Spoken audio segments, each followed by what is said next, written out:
നമസ്കാരം സുഹൃത്തുക്കളെ, ഞാൻ വീണ്ടും ചിക്കാഗോ എയർപോർട്ടിലാണ് ഉള്ളത്. ചിക്കാഗോ എയർപോർട്ടിൽ എൻ്റെ അടുത്ത ഫ്ലൈറ്റിലേക്കുള്ള യാത്രയിലാണ് ഞാൻ ഈ വീഡിയോ ചെയ്യുന്നത്. വാർത്തകൾ വരുമ്പോൾ ചൂടോടുകൂടി നിങ്ങളിൽ എത്തിക്കുക എന്നുള്ളതാണ് എൻ്റെ ലക്ഷ്യം. അപ്പോൾ ഇവിടെ ഞാൻ പ്രതിപാദിച്ച പോലെ ഞങ്ങളുടെ ഒരു മിലിറ്ററിക്ക് വേണ്ടിയുള്ള ഒരു ലൗഞ്ച് ഉണ്ട്.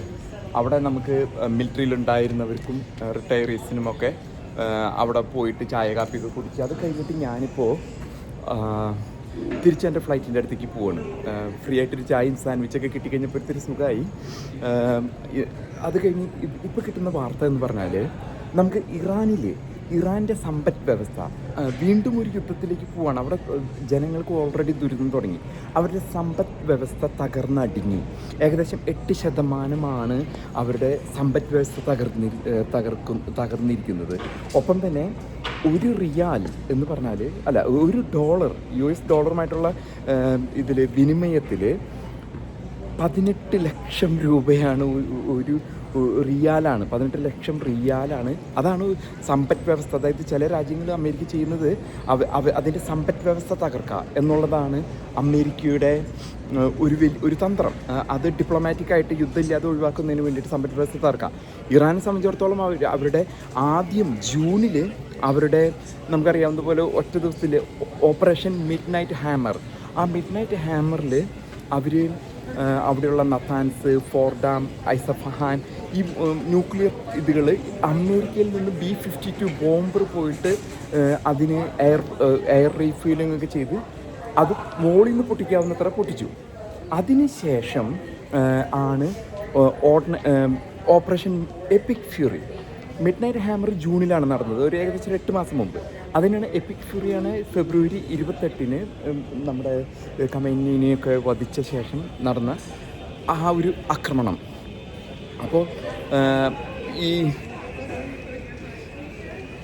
ഇപ്പോൾ പുറത്തു വരുന്ന വിവരങ്ങളുടെ അടിസ്ഥാനത്തിൽ ഇറാൻ്റെ സമ്പദ് വ്യവസ്ഥ ഇനി അവരുടെ എഗ്രികൾച്ചർ അതായത് കൃഷിപരമായിട്ടുള്ള ഒരു കാര്യങ്ങളും നടക്കുന്നില്ല.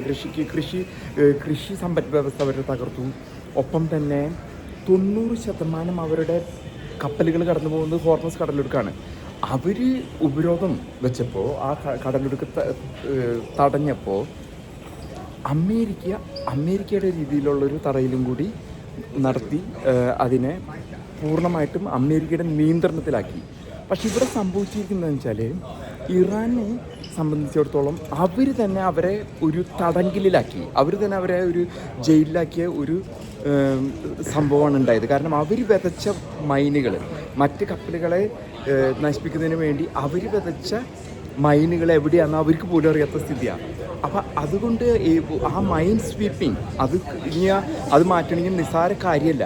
അതുകൊണ്ടാണ് UAE പോലെയുള്ള രാജ്യങ്ങൾ റാസൽ ഖൈമ, ഇപ്പോൾ ദുബായിലുള്ളവർക്കൊക്കെ അറിയാം, റാസൽ ഖൈമ പോലെയുള്ള സ്ഥലത്തിനുള്ളിൽ കൂടെ ഒരു സ്ട്രെയിറ്റ് ഒരു കടലിടുക്ക് ഉണ്ടാക്കാൻ തന്നെ തീരുമാനിച്ചിരിക്കുകയാണ്.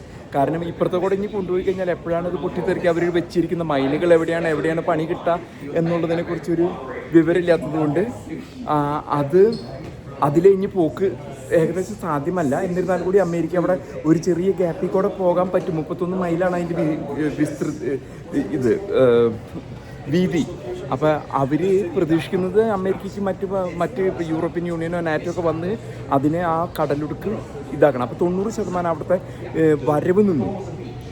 അവരുടെ GDP ഏകദേശം ഒരു 8% താഴേക്ക് പോയി. ഇൻഫ്ലേഷൻ, പണപ്പെരുപ്പം, ഇതൊക്കെ അവിടെ ഇനി വീണ്ടും ഒരു യുദ്ധം. അതായത് ഇപ്പോൾ എപ്പിക് ഫ്യൂറി നിർത്തി വെച്ചിരിക്കുകയാണ്. നമുക്കറിയുമ്പോൾ ഏകദേശം ഒരു മാസത്തോളമായിട്ട് അടി നിർത്തി വെച്ചിരിക്കുകയാണ്. ഇനി വീണ്ടും ഒരു അടി തുടങ്ങിക്കഴിഞ്ഞാൽ അവിടെയുള്ള സാധാരണക്കാരന് ജീവിക്കേണ്ടതായിട്ടുള്ള കാര്യങ്ങളൊക്കെ അടിച്ചു തകർക്കും. അതായത് കറണ്ട്, പിന്നെ മറ്റ് ഇൻഫ്രാസ്ട്രക്ചർ, പാലങ്ങൾ, ഇതൊക്കെ തകർത്തു കഴിഞ്ഞാൽ പിന്നീട് ഇറാൻ എന്ന് പറഞ്ഞ രാജ്യത്തിന് ഉയർത്തെഴുന്നേൽക്കാനുമായിട്ട് 25 വർഷമെങ്കിലും എടുക്കും. അവരുടെ എണ്ണ മുഴുവനും വിൽക്കാൻ പറ്റില്ല. അപ്പോൾ അവർക്ക് അടിയറവ് പറഞ്ഞേ പറ്റൂ. ട്രംപ് ചോദിക്കുന്നത് നിങ്ങൾ ന്യൂക്ലിയർ 460 കിലോഗ്രാം സമ്പുഷ്ടീകരിച്ച യുറേനിയം തിരിച്ചു കൊടുക്കുക എന്നുള്ളതാണ് ട്രംപിൻ്റെ ആവശ്യം. അത് അവർ തന്നെ അവരുടെ വിഭാഗത്തിൽ അവർ ചേരിതിരിഞ്ഞാണിപ്പോൾ അടി കൊണ്ടുവന്നത്. അവർ കൊടുക്കാനായിട്ട് തയ്യാറാണെങ്കിലും ഒരു വിഭാഗം കൊടുക്കാൻ തയ്യാറാകുന്നു. അത് എന്നാൽ അവരിൽ തന്നെ രാഷ്ട്രീയ നേതൃത്വവും IRGCയും തമ്മിൽ അടി കാരണം ഈ സാധനം കൊടുക്കേണ്ടെന്ന് ഒരു വിഭാഗം പറയുന്നു. അപ്പോൾ ഇത് എവിടെ എത്തിത്തീരും? വീണ്ടും ട്രംപ് അടിക്കുകയാണെങ്കിൽ ഇനി അടിക്കാൻ പോകുന്നതൊക്കെ ഇലക്ട്രിക് പ്ലാന്റുകൾ, പിന്നെ പാലങ്ങൾ, അവിടുത്തെ ഗതാഗതം, ഇതൊക്കെ നിലയ്ക്കുന്ന സ്ഥിതിയിലേക്കായിരിക്കും അടുത്ത അടിയിൽ സംഭവിക്കാൻ പോകുന്നത്. അപ്പോൾ ഇറാനിയൻ സമ്പദ് വ്യവസ്ഥ അവർ തന്നെ ഉണ്ടാക്കിയെടുത്ത ഒരു ജയിലിനുള്ളിലാണ്. അതായത് ആ കടലിടുക്കി കൂടെ ഇനി ഒന്നും ചെയ്യാൻ പറ്റാത്ത സ്ഥിതിയായിട്ടാണ്, ആർക്കും ഉപയോഗിക്കാൻ പറ്റാത്ത സ്ഥിതിയിലാണ് ഇപ്പോൾ കാര്യങ്ങൾ നമുക്ക് അറിയാൻ സാധിക്കുന്നത്.